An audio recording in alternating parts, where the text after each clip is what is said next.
So I do want to announce today that we have 2 more positive cases here in LA County. This will bring our total number of cases to 13. One of the 2 new cases that we're announcing today was part of the group of travelers that went to northern Italy.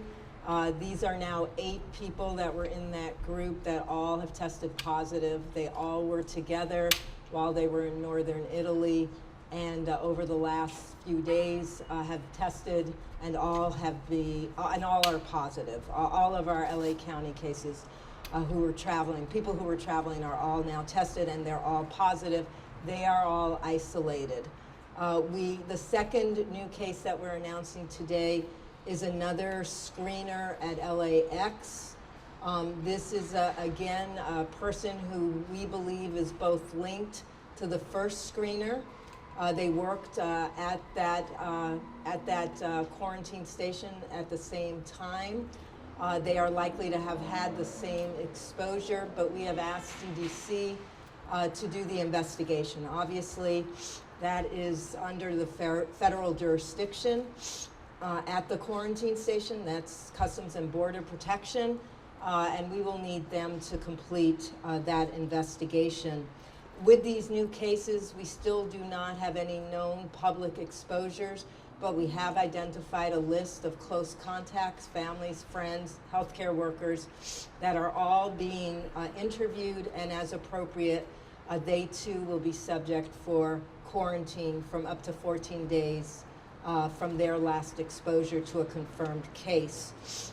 I want to remind us that in our 13 cases, 1 has been resolved. That was a traveler from Wuhan City who is fully recovered and no longer infectious. We have the 8 travelers. We have 2 family members who were infected. Their known exposure was another family member who doesn't live in LA County but was positive for COVID-19. And we have the 2 screeners at LAX. So those are our cases here. Again, we're not announcing any known community transmission because we have identified the potential sources of exposure for all 13 cases. Nonetheless, we know that as we see increased cases, there's greater concern in some of our communities about what this means in terms of steps people can take to protect themselves.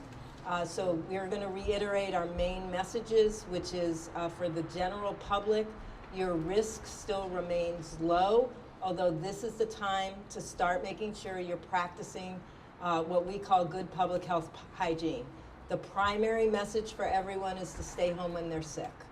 The primary message for everyone, children and adults, is even with mild illness to please not circulate in the public, particularly don't go to schools and don't go into work. We've asked employers to make sure that they understand this directive and are in fact offering flexible, non-punitive policies that allow sick people to stay home. That means you're fever-free for at least 24 hours without using any fever-reducing medications.